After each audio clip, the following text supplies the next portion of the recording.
Yo, salut tout le monde, c'est Angelo, comment vous allez? Moi ça va super bien. Alors juste avant de commencer, je souhaite une grosse dédicace à Usopp, Chef du, Kylian, Shadow, y a qui d'autre? Player, enfin, ils vont se reconnaître, peut-être je vais oublier plein de monde, alors à tous ces gens que j'ai joué aujourd'hui ou hier, ça dépend que vous avez vu la vidéo, c'était un vendredi, le jour des vacances. Alors juste pour vous prévenir, avant je suis malade, alors désolé pour ma voix si vous voyez, je crois pas que vous allez voir la différence, mais voilà, j'ai hyper mal à la gorge, mal à l'oreille, enfin bref. On n'est pas là pour parler de ma vie. Vite fait avant de présenter, je vais vite fait présenter pardon, le gameplay. Silencieux, enfin je joue avec la balle 27, silencieux, poignet et poignet ergonomique en domination sur la map D3. C'est un petit bon score, on pourrait dire, enfin moyen bon score. Enfin bref, je crois que j'ai fait une fois sans pitié, c'est pas beaucoup mais c'est déjà bien. Voilà. Alors, on va commencer l'histoire. Comme vous avez peut-être pu voir dans le titre ou dans la miniature, je me suis fait cambrioler. Ça fait déjà 2 ans. C'était l'été. C'était en été, pardon. Alors, voilà. C'était en été. J'essaye. Oui, pardon. Désolé de mettre des blancs, hein, mais voilà, c'était en été. Ma mère avait parlé avec un copain à elle, un ami, voilà. Et elle avait demandé si elle pouvait l'emprunter son camping-car. En fait, et cet ami-là, il voulait aussi vraiment aller au Portugal. Alors, il l'a pas prêté, mais il a pris le camping-car, il nous est venu chercher. Et on est partis tous au Portugal. Parce qu'en fait, on allait en vacances au Portugal. Alors voilà. Il a pris le camping-car, on allait au Portugal. Je commençais... je commençais. Qu'est-ce que je dis? En fait, je suis en train de confondre une autre histoire que j'aimerais bien vous dire. Enfin bref. Désolé. Alors, on est allé au Portugal. Voilà, on est arrivé là-bas, tranquille. C'était le premier jour qu'on est arrivé. C'était un jour horrible. Voilà, tout simplement. Alors, je vais juste vous prévenir, juste un peu avant que la vidéo commence.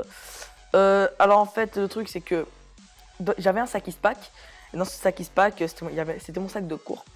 Alors, dans ce sac pack, j'avais ma tablette, mon MP3, des lunettes, un ballon, j'avais plein de choses, enfin tous mes choses électroniques, des chargeurs de téléphone, des chargeurs d'iPad, tout. Voilà, tout simplement. Alors voilà, on est arrivé au Portugal, on est allé chez ma tante, poser juste nos affaires, mais j'avais laissé mon stack pack dans le camping-car parce que on allait après aller chez ma grand-mère. Parce qu'en fait, je suis portugais, ma famille habite toute ma famille habite au Portugal, sauf ma mère. Voilà, et alors, voilà, j'avais laissé mon sac pack pour jouer un peu à la tablette avec ma cousine. Voilà, avec ma cousine, tout simplement. Après, on allait en camping-car chez ma grand-mère. Et on a fait une grosse erreur parce que ma grand-mère habite dans un quartier assez chaud. Et on a laissé le camping-car dehors. On n'a pas laissé dans un garage ni rien de tout ça.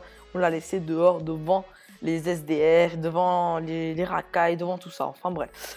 Alors voilà, j'avais, comment dire, on a laissé alors le camping-car dehors et mon sac pack, il était, tout le monde pouvait le voir en fait. Et alors, enfin, vous savez, il y a la fenêtre, après il y a la porte principale que tout le monde peut entrer, après il y a aussi la porte du chauffeur. Et la porte principale, en fait, c'est hyper facile à ouvrir en fait. Vous savez, les choses pour ouvrir, pas les... Ouais, c'est encore plus facile d'ouvrir que les cadenas, pardon, des vélos. C'est vraiment trop facile. Voilà. Et la fenêtre de tout devant, c'est-à-dire où on commence à chauffer tout ça, enfin, à chauffer, qu'est-ce que je dis? À conduire. Ils auraient pu voir qu'il y avait mon sac pack. Et un sac pack là-bas au Portugal, ça coûte à peu près comme ici, 60 €. Hein. C'est cher. Et quand on voit un sac pack, on pense. En plus, c'était assez bien gonflé. Ils ont direct pensé qu'il y avait quelque chose de argent, enfin qu'il y avait quelque chose de assez précieux dedans parce que dans un camping-car normalement il y a que des gens qui ont assez d'argent dedans et voilà, d'argent, et s'il y a un sac pack, ils pensent direct qu'il y a des choses qui a assez d'argent, voilà, malheureuse, enfin j'arrive pas à dire le mot, enfin bref, j'arrive pas à le trouver surtout, enfin bref. Alors voilà, on est allé manger, c'était l'heure du dîner, on est arrivé assez tard au Portugal. Alors on est arrivé là-bas, chez ma grand-mère, on a laissé le camping-car là-bas. Alors, ce que j'ai eu trop de chance, je vais vous expliquer après, vous allez voir. Alors, on est allé manger et ma mère, elle est en train d'aider sa mère, enfin ma grand-mère, à cuisiner. à cuisiner de la viande et tout ça. Alors, ça, désolé si j'hésite, mais voilà. Ça manquait de la salade.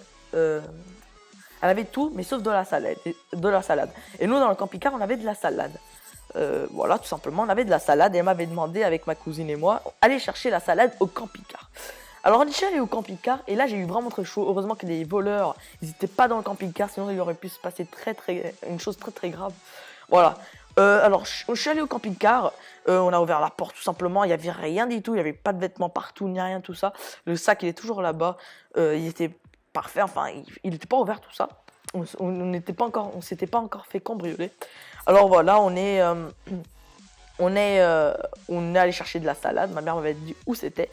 Après on a fermé le camping-car, je l'ai fermé bien à la clé parce que j'avais peur quand même que j'avais mon iPad tout ça dedans. Je l'ai bien fermé à la clé et je suis remonté. Et je parie qu'une heure ou même 30 minutes plus tard, les voleurs sont venus parce que 2 heures après, on a fini de manger avec la famille et tout ça, les cousines, les cousins, tout ça. Non, pas de cousins, pardon. Les cousines, la grand-mère, le tonton, voilà, la tante, voilà. On a terminé de manger parce que c'était le premier jour, on se disait tous bonjour.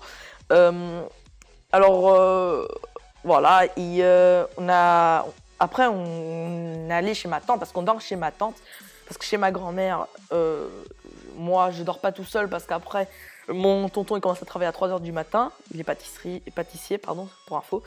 Et ma grand-mère commence à travailler à 8h du matin. Et moi je dors hyper tard et j'ai pas envie de rester tout seul, alors je voulais rester avec ma cousine pour jouer tout ça à l'ordinateur, voilà, tout simplement. Et voilà. Alors on est allé dans le camping-car et là, on ouvre la porte. Elle était... Je sais pas s'ils l'avaient refermée. Non, ils ont pas pu refermer. Elle était ouverte, tout simplement. Et sérieusement, on a dit, mais what the fuck? Est-ce que je l'ai oublié de refermer cette putain de porte? J'avais vraiment peur, quoi, que ma mère m'engueule. Mais je me souviens, il y avait ma cousine qui était avec moi. Elle avait dit à ma mère, non, maman, je vais pas dire le prénom à ma mère, mais non, je vais l'appeler Valérie. Non, pas Valérie. Qu'est-ce que je dis, moi, Valérie? Je vais l'appeler A, tout simplement, A. Oui, mais alors, ma cousine a dit à A que on avait bien fermé la porte, on avait bien vérifié tout ça. Alors là, on a ouvert la porte quand ma mère, oui, elle a su que voilà, on a ouvert la porte. Et là, on a vu quoi? Plein de vêtements partout. Mon sac, elle avait disparu. Au début, j'avais pas remarqué, j'étais tellement stressée, j'avais vu plein de vêtements partout, que j'avais même pas pensé à ma tablette. J'adorais cette tablette, sérieusement, j'avais tous mes trucs intimes. Et ce jour-là, j'avais enlevé mon code. Parce que comme ma cousine est venue avec moi dans le camping-car pour aller chez ma grand-mère, parce qu'avant on allait chez ma tante, chez ma cousine. Alors voilà, j'avais enlevé le code, comme ça elle pouvait jouer, même si elle sans faire exprès elle éteignait l'ordinateur. Voilà, la tablette, elle pouvait reconnecter la tablette sans le code. Je l'avais enlevé, c'est-à-dire qu'eux ils étaient tranquilles. Il y avait le chargeur, il y avait tout et tout ça. Alors, en fait, vous savez, dans les camping-cars, à côté du lit qui est tout au fond, en dessous, il y a entre guillemets un truc qu'on peut ouvrir et dedans, c'est entre guillemets une cave, entre guillemets, mais dans un camping-car que là-bas, on peut mettre de l'eau, un vélo, à manger ou même des valises. Et mes valises étaient là-dedans, ils ont ouvert le truc, ils ont cassé le truc parce qu'ils n'arrivaient pas à ouvrir. Ils ont cassé le truc pour ouvrir, ils ont ouvert.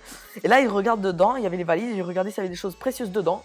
Heureusement, il n'y avait rien du tout précieux dedans. Il y avait juste le sac Eastpak, vraiment, qui avait vraiment beaucoup de choses précieuses. Ils ont ouvert, il y avait plein de vêtements partout, on voyait des traces de pas, voilà.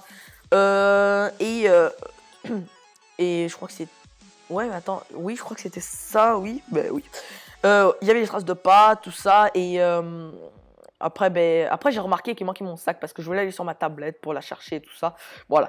Dédicace à... Enfin, juste un truc à vous dire, j'ai une série de 10. Voilà, c'est sécurisé aussi, voilà, enfin bref.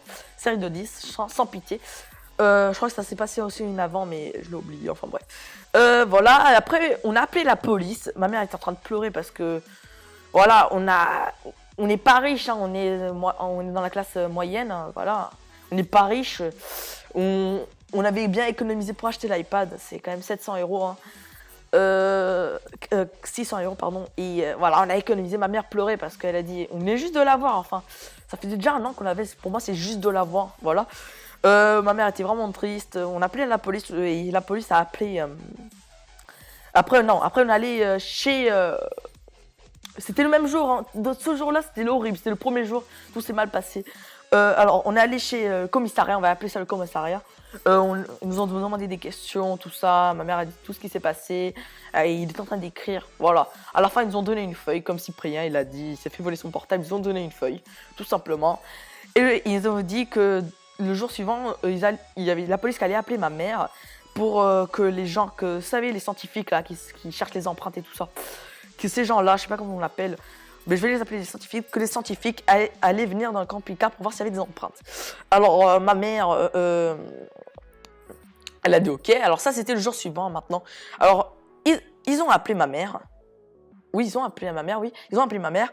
Et ma mère, voilà, elle a répondu. Ils sont venus. Moi, j'étais chez ma cousine. Ma mère a dormi dans le camping-car parce qu'elle voulait qu'elle voulait être là quand les scientifiques allaient venir. Voilà. Alors, ils sont venus. Oui, c'est ça, ils sont venus, ils ont cherché, il n'y avait rien du tout, malheureusement. On n'a jamais retrouvé nos affaires, voilà. Après, on est rentré en France tranquillement et tout ça. Mais voilà, les gars, j'espère que vous avez bien aimé cette vidéo. Si vous avez bien aimé cette histoire, que vous voulez voir une autre histoire de ce style, écrivez dans les commentaires. Et je vous dis, peace tout le monde. Ciao, ciao!